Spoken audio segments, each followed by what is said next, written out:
రోహిణి అయితే విద్య దగ్గరికైతే వెళ్ళి మా అత్త మా నాన్న గురించి పదే పదే అడిగి నన్ను బాగా టార్చర్ పెడుతుంది. మీ నాన్న ఎక్కడా అని చెప్పేసి ప్రతిసారి అడిగి నన్ను చాలా ఇబ్బంది పెడుతుంది అని చెప్పేసి చెప్పగానే ఇక విద్య అయితే మరి ఇప్పుడు ఏం చేయమంటావు, నీకున్నది రెండు ఆప్షన్స్, ఇప్పుడు ఇదంతా నిజం కాదు అబద్ధం అని చెప్పేసి నన్ను క్షమించండి అని చెప్పేసి అడిగేసి, లేదంటే మలేషియా మావయ్యని మళ్ళీ పిలిపించి ఏదన్నా ప్లాన్ చేద్దాం అని చెప్పేసి అనగానే ఇక రోహిణి అయితే ఒక ప్లాన్ అయితే చెప్తుంది అనమాట. మాణిక్యాన్ని ఒకసారి పిలువ, ఆయనకు మొత్తం చెప్పి నాన్న మ్యాటర్ క్లోజ్ చేసేద్దాం అని చెప్పేసి రోహిణి అయితే అంటదనమాట. ఇక మటన్ కొట్టు మాణిక్యం అయితే సూటు బూటు వేసుకొని సత్యం ఇంటికి అయితే వస్తాడు. ఇక వచ్చి రాగానే బాగా హడావుడి చేస్తూ ఉండగానే బాలు అయితే ఏంటంట, ఎందుకు ఇలా హడావుడి చేస్తున్నారని చెప్పేసి అడగగానే ఇక మటన్ కొట్టు మాణిక్యం అయితే రోహిణి వాళ్ళ నాన్నే పార్ట్నర్స్ మోసం చేసి కోట్లు దోచుకున్నారు, మేకకు కూడా హాని చేయని ఆయన దగ్గర తన పార్ట్నర్స్ డబ్బులన్నీ లాగేసుకొని జైలుకి పంపించారని చెప్పేసి చెప్తాడనమాట. ఇక ఆ మాట వినగానే నాన్న అని చెప్పేసి గట్టిగా ఏడుస్తూ ఉంటుంది రోహిణి. ఆయన వచ్చేంత వరకు ఆస్తులు కూడా రావని చెప్పేసి అనగానే ఇక ప్రభావతి అయితే ఒకసారిగా కళ్ళు తిరిగి పడిపోద్ది అనమాట. ఇక ప్రభావతి మీద అయితే కాస్త నీళ్ళు చల్లి లేపుతారనమాట. ఇక ప్రభావతి అయితే ఆస్తులు రావా అని చెప్పేసి అనగానే ఇక సత్యం అయితే మనిషి జైల్లో ఉంటే ఆస్తులు అంటావేంటి అని చెప్పి ప్రభావతి మీద సీరియస్ అవ్వగానే, అది కాదండి, ఆయనకి కూతురైనా అల్లుడైనా వీళ్ళే కదా, దగ్గరుండి ఆయన ఆస్తులు విడిపించాల్సిన బాధ్యత వీళ్ళ మీదే ఉంది కదా. మనోజ్, రోహిణి మీరిద్దరూ అక్కడికి వెళ్ళి ఆస్తుల గురించి తెలుసుకోండి అని చెప్పేసి ప్రభావతి అయితే అంటదనమాట. ఇక సత్యం అయితే నిన్ను ఏమనాలో కూడా నాకు అర్థం కావట్లేదు, ఒకవైపు మనిషి జైల్లో ఉంటే ఆస్తి ఆస్తి అని చేస్తావేంటి అని చెప్పేసి సీరియస్ అవుతాడు. రోహిణి అయితే భయపడుతూ మాణిక్యానికి అయితే సైగ చేస్తారనమాట. ఇక మాణిక్యం అయితే మనోజ్ కూడా అక్కడికి వెళ్ళడానికి వీల్లేదని చెప్పేసి అంటారు అనమాట. ఇక ఎందుకు ఏమైందని చెప్పేసి ప్రభావతి అయితే అడుగుతుంది. వీళ్ళ నాన్నకు సంబంధించిన బంధువులు ఎవరు వచ్చినా సరే అరెస్ట్ చేయాలని పోలీసులు వెతుకుతున్నారంట, అందుకే అక్కడికి వెళ్ళడానికి వీల్లేదు, అందుకే మా ఆవిడని దుబాయ్ పంపించి నేను ఇండియా పారిపోయి వచ్చానని చెప్పేసి మాణిక్యం అయితే చెప్తాడనమాట. సరే పాప నువ్వు జాగ్రత్త, నేను వెళ్ళొస్తానని చెప్పేసి వెళ్ళిపోతాడు.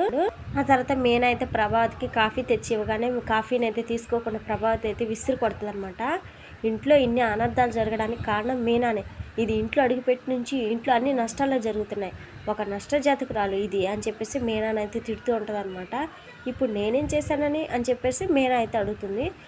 ఏం జరిగింది, నువ్వు వచ్చినాక ఇంట్లో అన్ని గొడవలు జరుగుతున్నాయి, నీ వల్లేగా శృతి రవి ఇంట్లోంచి వెళ్ళిపోయారు, ఇక అందరినీ ఇంట్లోంచి పంపించి ఇంట్లో తిష్టేసి కూర్చోాలనుకుంటున్నావా, రూపాయికి దండగ లేని వాళ్ళు కూడా ఇంట్లో తిష్టేసుకుని కూర్చోాలనుకుంటూ చూస్తే నేను అస్సలు ఊరుకోనని చెప్పేసి ఇక ప్రభావతి అయితే అంటదనమాట. మీనా అయితే అస్సలు మాట పడినివ్వకుండా, ఎవరు రూపాయి గతి లేకుండా ఉన్నారు, ఆయన కార్ డ్రైవింగ్ చేసి సంపాదించిన ఇంట్లో ఇవ్వట్లేదా డబ్బులు, నేను పూలు అమ్మి రూపాయి సంపాదించట్లేదా, ఇంట్లో అంత పని చేయట్లేదా, ఎవరి గురించి మాట్లాడుతున్నారు, నేనేం ఇంట్లో ఖాళీగా కూర్చోవట్లేదు, మీరు ఇప్పుడు ఎవరి గురించి అన్నారో చెప్పాల్సిందని చెప్పేసి మీనా అయితే అంటదనమాట. ఇక ప్రభావతి అయితే ఇంట్లో అందరిని పంపించి మహారాణిలో కూర్చుందాం అనుకుంటున్నావా, ఇంటి కోడలు వెళ్తే ఎవరైనా ఏమైనా చేస్తున్నారా అని చెప్పేసి ప్రభావతి అయితే అంటది. మీరేం చేశారు, మీరు వెళ్ళి శృతికి నచ్చజెప్పి తీసుకురావచ్చుగా, మీ పని నేను చేశాను, శృతిని వెళ్ళి కలిసి నచ్చజెప్పాను, అంతా ఏం జరిగిందో అంతా చెప్పాను, అదంతా వాళ్ళు చెప్పలేదట, శృతి అర్థం చేసుకుని ఖచ్చితంగా మనసు మార్చుకొని ఇంటికి వస్తుందని చెప్పేసి మీనా అయితే చెప్తుంది అనమాట. అక్కడికి వెళ్ళి ఇది ఏం మాట్లాడిందో ఏంటో అని చెప్పేసి ప్రభావతి అయితే అంటది. ఇక రోహిణి కూడా బాలు మీనా వాళ్ళని తిడుతూ ఉంటుంది అనమాట. ఇక ప్రభావతి అయితే అందరిని పంపించి ఇంట్లో వాళ్ళే ఉండమను, ఇంటిని పూలగొట్టుగా మార్చుకోమని అని చెప్పేసి వెళ్ళిపోద్ది అనమాట కోపంగా.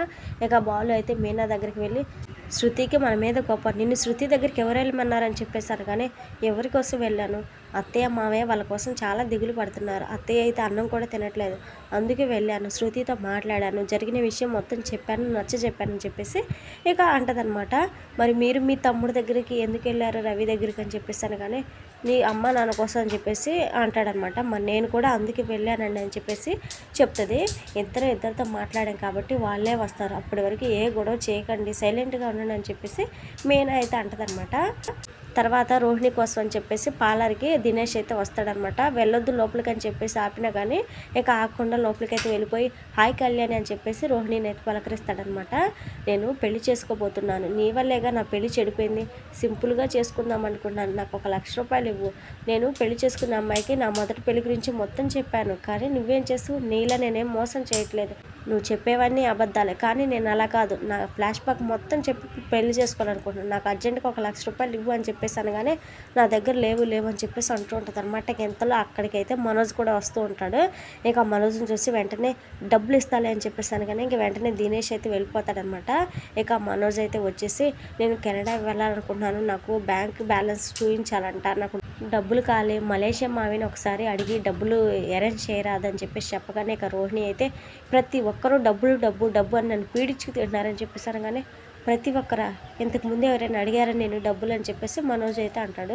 లేదు లేదు ఏదో ఫ్లోలో అలా వచ్చేసిందని చెప్పేసి ఇక రోహిణి అయితే డబ్బులు డబ్బులు అని నన్ను అడగకపోతే మీ అమ్మకి నువ్వంటే చాలా ఇష్టం, నువ్వు బాగుపడతంటే మీ అమ్మ కాదంటదా, మీ అమ్మని అడిగితే ఇంటి పత్రాలు తాకట్టు పెట్టేనా నీకు డబ్బులు ఇస్తుంది కదా అని చెప్పేసి అంటదనమాట. ఇక మనోజ్ అయితే ఇంటికి వెళ్ళి సత్యం ప్రభావతిని అయితే కూర్చోబెట్టి ఇక నేను కెనడా వెళ్ళడానికి నాకు బ్యాంక్ బ్యాలెన్స్ చూపించాలంట, నాకు డబ్బులు కావాలి, ఇంటి పత్రాలు ఇచ్చి తాకట్టు పెట్టుకుంటానని చెప్పేసి ఇక అనగానే ఇక ప్రభావతి అయితే కోపంతో ఒకసారిగా ఏదైతే లేచి ఇంటి పత్రాలు తాకట్టు పెట్టడానికి అస్సలు వీల్లేదని చెప్పేసి అంటాడనమాట. ఇక బాలు కూడా ఇల్లు తాకట్టు పెట్టడానికి వీల్లేదని చెప్పేసి అంటాడు.